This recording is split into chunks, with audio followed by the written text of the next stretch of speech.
What's up, YouTube? It is your boy JB. We're here today with the review for PValley. This is season 1. This is episode number 8, which is also known as the season finale of season 1. And it's also titled Murda Not. Man, Katori Hall did an amazing job with this show. I have enjoyed season 1 immensely. I've enjoyed talking about it. I've enjoyed watching it. I've enjoyed reviewing it. It is amazing. And I am excited for season 2. So you guys, without further ado, let's go ahead and just jump into this episode review. And then I also want to preface this review with saying you guys may or may not see a review for Power Book 2. I know I said I wasn't going to review it, but then the more I thought about it, I'm like, damn, all of my Sunday shows are gone, and I don't want to pick up another show that's already aired, which is Lovecraft Country, because I haven't reviewed Lovecraft Country, and the reason that I haven't reviewed that show is because I'm usually late to watching the episodes, so I don't want to put a video up 2 and 3 days later. So that's why I haven't reviewed that show. But I do watch it, love the show. I might do at the end of the season my thoughts and opinions on the whole season. But let's go ahead and talk about this episode, shall we? All right, you guys. So this episode, now it opens up. You guys remember, in last week's episode, Autumn, she was going to the Paradise Room with Montavious to give him a dance. I don't know why Autumn went to the Paradise Room with him. I mean, as visibly frightened as she was, I don't know why she went, but she went nonetheless. So they're in the Paradise Room. Now, Mr. Montavious is sitting here asking her where's his money at.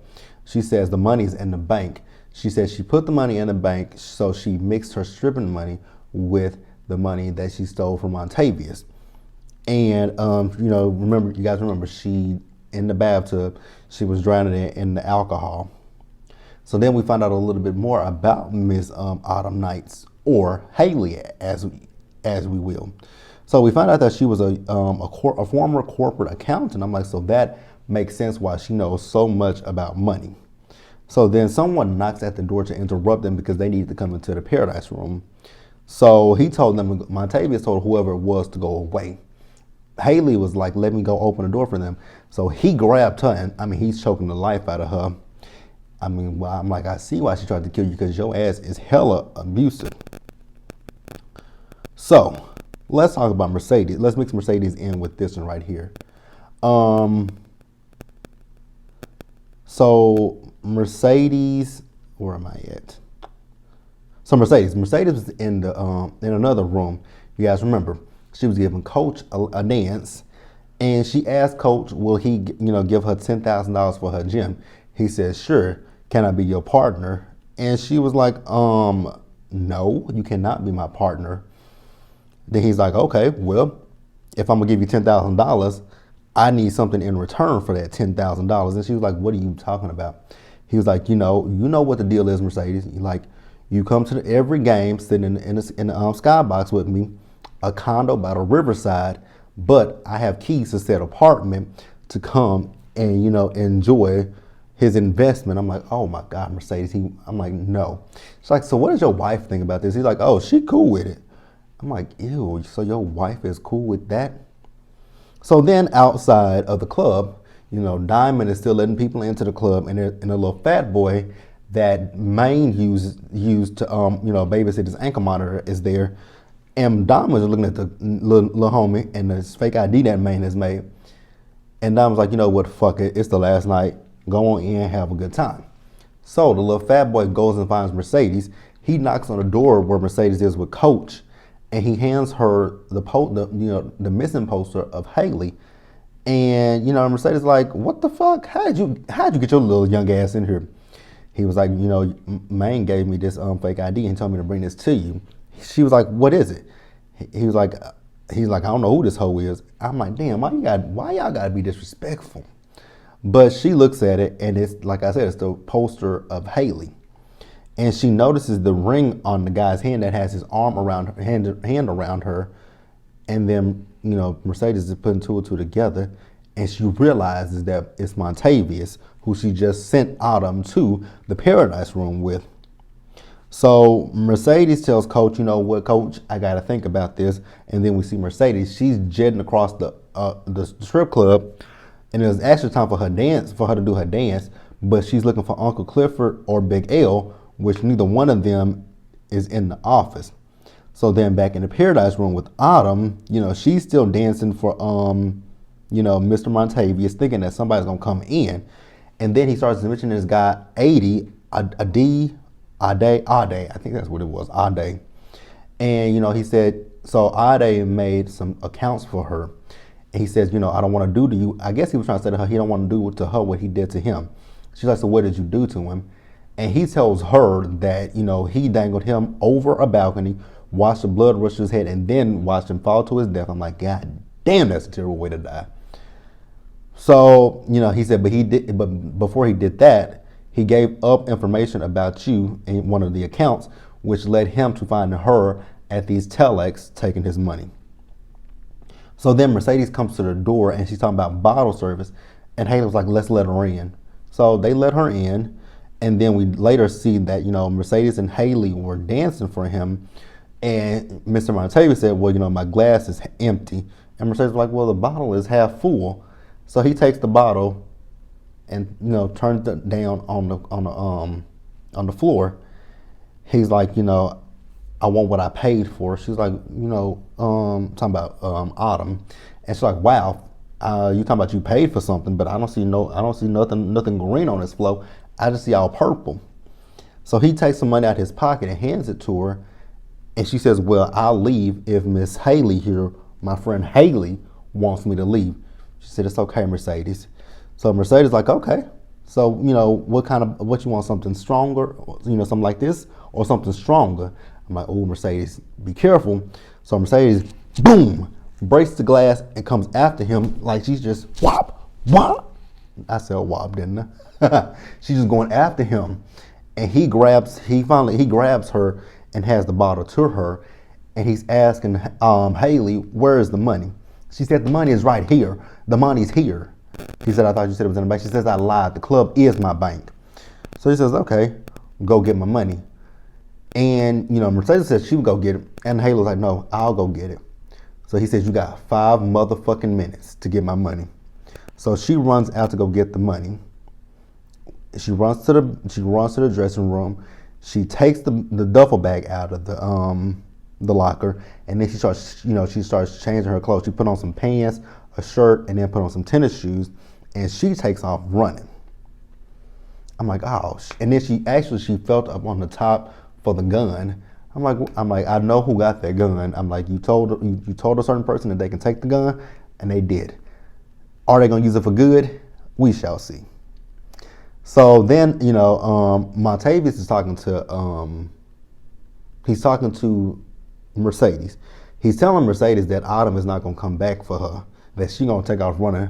So lo and behold, she did. She ran to the car and she was starting the car up, and I'm like, girl, don't leave her. Like, this girl has helped you get this money. The least you can do is go back and help her. So, she was like, we saw that. So then she did actually end up returning with the money, and she tells Montavious, like, here, enough people have died over this money, like, I don't want anyone else to die. And then she said, you haven't even asked about Autumn. He said, I'm pretty sure you're taking good care of her. She says that she died. She drowned in the flood with me when I was running away from you. So then we also noticed that Uncle Clifford saw them on the camera. So Uncle Clifford, in the office, there were some guns there, which I'll explain to you guys about the guns in just a little bit. So he took the gun and he ran to where they were, bust that bitch open and started shooting. Now, here's the thing that I don't know, because I'll talk about this right here. We later saw all 3 of them. We saw Uncle Clifford, Mercedes, and Autumn, but we never saw Montavious anymore. So I'm wondering if they killed Montavious or what happened to Montavious. And I'm gonna talk about that at the end of the video. But let's move on, you guys. All right, you guys, I think this might be a little bit of a lengthy review for you. So let's talk about Lil Murda. So we saw Lil Murda. You guys remember, it's Murda night at the Pink. So Lil Murda and Mississippi, they performing. So they go out on stage, and Lil Murda actually did so good on that stage. I was in my living room getting my life to his performance. So then, even the crowd knew his music. I was like, oh, Lil Murda feeling himself, because he stopped for a minute and he was like, damn. I know he was like, damn, the crowd know my shit. So he get hype. So then we see that the music executive is there. So he shows up. Now, from the get-go, I could tell he was more interested in Mississippi than he was in Lil Murda. And then we also see Derek out in the audience. Derek is out in the crowd in his motherfucking feelings, and we're gonna talk about Derek in detail, because that no good piece of shit, we gonna talk about that motherfucker. So we see Murda, him and he meets Rome, and Rome wants to talk to both him and Mississippi. Now, like I said before, Derek is there. Derek is still in his feelings, very much so. So Derek is telling Mississippi to come over there, and Rome is like, no, you come with us. So she was like, later. I'm like, later? Okay, girl, he beating your ass, so I don't know if I would tell him later, but okay. So like I said, Rome is talking to Lil Murda, and he's telling Lil Murda that, he wants him on his label, but he wants somebody that's, real and authentic to who they are, which we all know Lil Murda is not being 100% to who he is. His persona on stage might be a part of who he is, but he's still hiding who he is sexually, in his sexuality. And then he looks at Lil Murda's appearance, his grill, the jewelry all over him, the clothing, the everything. He's like, man, you put more into that shit than you do into your music.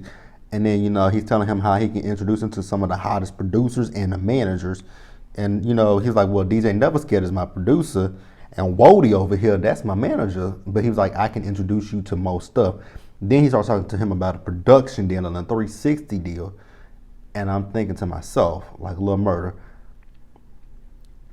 like those deals that he's talking to you about, they all sound good, and to a person who ain't never had, to people who don't have something, those deals from these labels definitely do sound good. Like, look at Toni Braxton, love her to death, but look at Toni. She had to file bankruptcy because of they give you so much money up front, but people really don't know. If you give somebody hundreds and thousands of dollars who ain't never had that much money, I'm pretty sure they're gonna do some stupid shit with it. They're gonna go out and buy stuff, and I'm like, y'all do realize that is a form of credit, and they want that money back. If you don't produce it to them in the form of album sales, you are still on the hook to owe these people that money. So it all sounds fine and dandy, but Murda, you do realize if your music don't take off the way that you hope it do, and he hopes it does, you're still on the hook. But hey, it is what it is. If Murda like it, I'm not here to judge. What the fuck? Oh, there's a bug that done flew in here. All right, we'll get it in a little bit.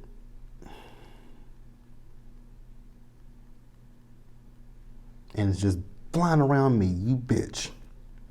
All right.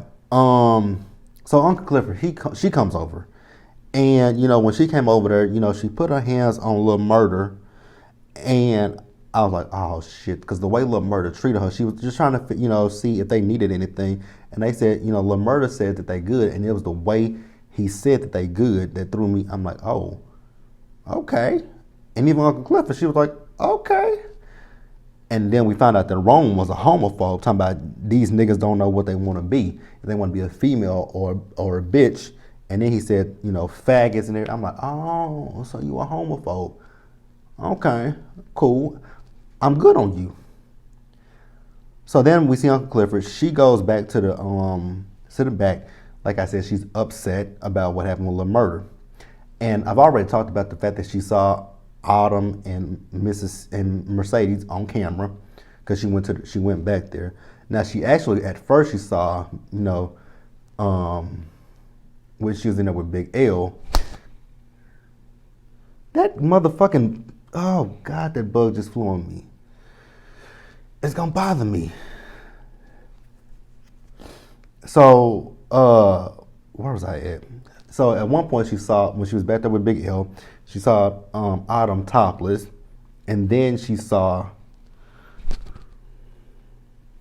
I hit it, it's fucking with me. And it's throwing me off my train of thought. So yeah, she saw Autumn and Mercedes, and she sent Diamond back there because Big L was supposed to go back there, which we'll talk about Big L in a little bit too. So Murda comes back there and tries to apologize to Uncle Clifford. And I would have been like, Uncle Clifford, like, nigga, you a day late on $1 short. Like, you was talking to me about, you don't want to be sucking and fucking in the dark, but here you are now with this dude and acting funny as fuck. Like I got to see LaMarcus, but now I'm seeing Lil Murda. So once you figure out who you want to be, holla at your girl. So then we see Rome. So Rome was talking to Mississippi. Like I said before, Rome is more interested in Mississippi than he is in, Murda. So Derek is outside trying to get her to come. And she told him she went off on him. She told him no. I'm like, oh, girl, I hope you go back there to that back and take that gun and shoot that motherfucker. Because you know goddamn well he gonna beat your ass. I don't know why you letting him beat your ass, but for some odd reason you're letting him beat your ass. So then when she leaves, Wody told him like, yo man, like you more interested in her than you are my client. And if that's the case, we good on you. And I'm like, thank you. Thank you, thank you, thank you, thank you, thank you. Do I want to talk about this bitch now or do I want to hold off on this bitch? We're going to pause here for just a minute. All right, you guys, so let's talk about Diamond and Big L first, and then we'll talk about that bitch, Derek. So we see Diamond, he outside, they still letting people in. Like I said, he let the little fat boy in. And, Big L is telling people, like, you ain't coming in without the John, if you don't give us your John Hancock, you ain't getting no hard cock. Now, the thing that I was confused about was, like, why was so many niggas bringing guns to the club? Like, what the fuck y'all niggas never mind, because I know niggas do it. Even I know people that still, like, I've saw it before, niggas take guns in the club. I'm just, what's the purpose of taking a gun in the club? But whatever.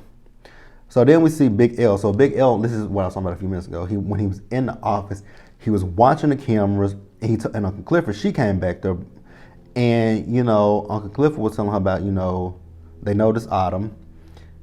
And, Big L said he was back there counting the guns. So then, Uncle Clifford left out. And Big L was supposed to go and check Autumn. He told Diamond to do it. Diamond's like, I'm out here busy, so you got to do it. So Big L was like, shit, fuck it. Because Duffy texts him about, the oxy. So then we see Big L outside. He goes and meet Duffy. Duffy was whispering. He was like, nigga, what you whispering for? Like, you think your girl can hear you? Is she a werewolf or something? So Duffy opens up the truck, and there was a whole shitload of ice. I'm like, y'all are in the money with that shit. So then let's move back to Diamond. Whew. Actually, let's talk about Mississippi first, and then we'll segue into Diamond. So, Mississippi, you guys remember, she pushed Derek to the side. So when she finally goes to Derek, Derek yokes her up by the DJ booth, and he telling her, go get your shit and let's go home. She's like, I gotta make my money. He's like, what I say? Get your shit and let's go home, or else you will regret it. She's like, will I regret it if I go home? I'm like, oh my God, girl, get out of this situation. Get the fuck out. So, he told her, I'm gonna go to the bathroom, I'm gonna take a piss, and by the time I'm done, you better be at that car. I was like, oh, somebody's very bold to a woman. Like, I can't stand a bitch ass man that feels like he can treat women like that. Like, you big and bad, but you can step to a woman, but you won't step to a nigga like that. And that's the type of bitch Derek is. So we see Derek, he's in the bathroom, he's taking a piss. And Diamond comes in there and corners that bitch in the bathroom. And he said, like, why you yoke up, Mississippi by the DJ booth? He said that ain't none of your business. He said, you touching any of these girls in this club is my business. And, he said, and, Dom told me, you don't want no smoke with me. He said, smoke. I'm like, oh, your little scrawny ass felt like you can take that nigga? Go for it. A nigga that was in the army, so he knows how to kill you, Derek. Like, you do realize he knows how to kill you. You do realize it, but I guess you don't give a fuck. Then he went one step with his boldness and talking about he don't know why Keyshawn deal with these gutter niggers. That was when I lost my shit, when he said these gutter niggers. I'm like, oh, Diamond, let's tag team this nigga. Let's show him let's show him what some niggers can do. Let's beat this white cracker's ass. Now I don't typically say that, but in his case, gotta say it, cracker. Let's beat this cracker's ass. So him and Diamond, they beating honestly, Diamond was at one point Diamond was beating the shit out of him. But when they were in the bathroom and they ended up in the club. And that's when they were in the club, that's when he was kind of getting the best of Diamond. And the only reason why the bitch was getting a little heads up on Diamond, because the little punk bitch tried to pull a gun out, and Diamond got that gun from his bitch ass. So they followed the gun into the club, and then they just boom, they shooting, and niggas take off running like we do when we hear gunshots. So everybody runs out the club. So there's multiple gunshots in the club. The gunshot where Uncle Clifford them is, and a gunshot with Diamond and Derek. So this is the scene that pissed me the fuck off. This shit pissed me off so badly. So you guys, Gidget. So Gidget was running out, and she's telling that Diamond and Derek are in there on the floor fighting. And Mississippi, she takes her ass back in there, and she's asking about a car. I'm like, girl, you really are stupid. Like, and then the fact that she goes in there, she tells them to stop fighting. And Diamond is getting the best of Derek at this point. So I'm like, Mississippi, I know you the one that got that gun that was in Autumn and Mercedes' locker. You got it. Pull the gun out, shoot Derek. Well, she pulled the gun out, all right. What did she do with the gun? She pointed it at Diamond. I'm like, what the fuck? Why are you pointing this gun at Diamond? Diamond is trying to help you. Oh, Lord. You know what? At this point, I don't really give a fuck what happens in Mississippi because she's stupid as fuck. I get being battered and abused, and I get that you have to be at the point where you're ready to go. And I do get that. I understand that. I do. But how much I understand that people have to be ready to go. I do. But you see it and you see it in cases where women, they never get to that point where they're ready to go and the guy ends up killing them. I don't want that for Mississippi. Like, people are trying to help her. Diamond's trying to help her. Gidget is trying to help her, but she doesn't want the help. And that's what's frustrating me the most, is that she doesn't want the help. But he is so abusive to you. And you take it. You fucking take it. I'm gonna move on because, like I said, she pissed me off in that scene, and I don't know how much she pissed me off. She pissed me off. Pissed me off. Let's move on. All right, you guys. So to close the episode out, we see Uncle Clifford and we see Grandma Ernestine. Now she's on the porch, and I think she's listening to the radio about what happened at the club, and then also about the fact that the paint is getting ready to go up on auction. Now they are dressed in, they're dressed in black. They're mourning. So they're actually getting ready to go down to the courthouse for the auction. So then we see Mercedes. I'm like, God damn, you must be really down on your luck. Because she's sitting outside, and then we see that motherfucking Patrice Woodbine come up. And, she was like, didn't you say God is a God of second chances? She's like, yeah, second, third, fourth, and fifth. But you're going to have to go somewhere else. Because remember, I'm dead to you. Well, bitch. Ooh. Patrice. Patrice, you raggedy ass heifer. Oh, didn't your God forgive you for stealing your $20,000 from your daughter? That raggedy heifer, that raggedy bitch. Sorry, I don't even mean to call her a bitch, but it just came out. Ooh, her raggedy ass. And then Mercedes just talking about mama. I felt so bad for Mercedes. I'm like, ooh, you groveling to this. Jesus help me. Jesus help me. Jesus help me. Cause I wouldn't, but my mama wouldn't do no raggedy shit like, my mama would have never done no raggedy shit like that to me. Cause she wouldn't have to do it. Ooh. It's a special place in hell for you, Patrice. There's a special place in hell for you, bitch. Ooh. Wasn't trying to call her a bitch again, but I did. Y'all forgive me. Charge it to my head and not the heart. Because I ain't trying to call the woman out her name, but it's just happening. It's just flowing because that's what she is. Y'all know it. Y'all thinking it. I said it.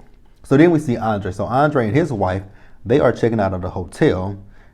And, we see at the auction, Mayor Tydell Ruffin, that nigga came in there looking like a black devil. So, he goes up to Ernestine and, he tells her, he's sorry for her loss. She said, Tydell, fuck you. I was like, that's right, Grandma. Tell Tydell Ruffin to fuck off. So, we see the bidding starts. And I think it started at $55,000. So Andre, like I said, he and his wife are there. So Andre starts to bid, and his wife was like, how the auctioneer keeps going, and his wife's like, ain't nobody bidding. But lo and behold, somebody starts bidding with him, start a bidding war with him, and who is it? It's Miss Autumn Night dressed in white. So she keep betting with him. She keep betting, and at one point she said $200,000. So Mayor Ruffins was like, boy, keep betting. Say 200. So Mayor Ruffins took the paddle, 250,000, and Andre was like, God daddy, calm down. Like, I gotta call Bill or whatever that man's name was from the casino. He's like, I gotta call him and get approval. I only have an approval up to $200,000.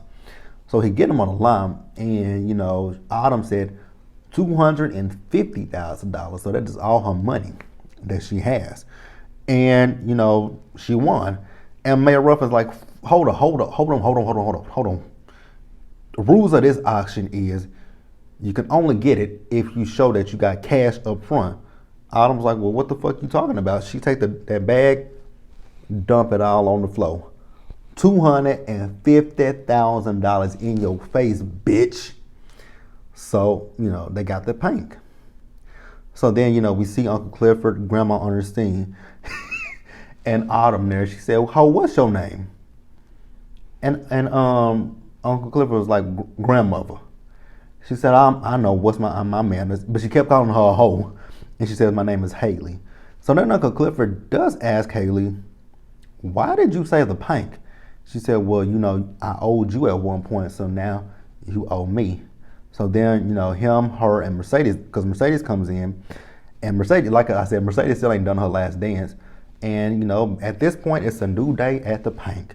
So we gonna see what season 2 holds for us. But season 1 was A-okay. I enjoyed every episode of season 1. I wish we had 10 episodes or more, but 8 episodes was really good. I thoroughly enjoyed P-Valley immensely, like I said earlier in the review. I just can't wait to see what season 2 holds for us.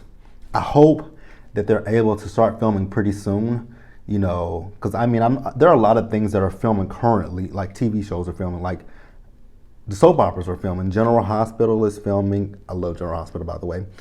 Young and the Restless is filming, and Bold and the Beautiful. And I know, like, when it comes to those shows, I know what they're doing when it comes to shows like, because on General Hospital, what they're doing is, if they have the actors on set, but if you're not in the scene, then you're away. So you're by yourself, I think, in a sense. And then once they come in on the scene, that's when they take their mask off and everything. And even when it comes to love interest scenes, if the person has a spouse, they film a love scene with their spouse. So I mean, there's a lot of things that they can work this out. But yeah, I'm really sad that P-Valley is gone. But like I said, we got season 2 coming. Man, can't wait for it. But that is going to wrap it up for this episode review and this season of P-Valley. Be sure to like this video, you guys. Leave your comments, subscribe to the channel. Hit that bell notification button so you guys are aware of when I drop anything else. Share this video, and until the next one, you guys stay safe. Take care of yourselves, and I'll see you guys later. And again, if you guys see a power review, enjoy it. I don't know how much I'm going to enjoy it, but enjoy it. Because I just realized I ain't going to have shit on Sundays, but Real Housewives of Potomac. And then I won't have anything else until Tuesday, which is the haves and have-nots. And then after that, we're done. When I'll just do the week's hottest topics, and that'll be, okay. So yeah, we'll probably do it. I don't know. But I'll see you guys later. Bye.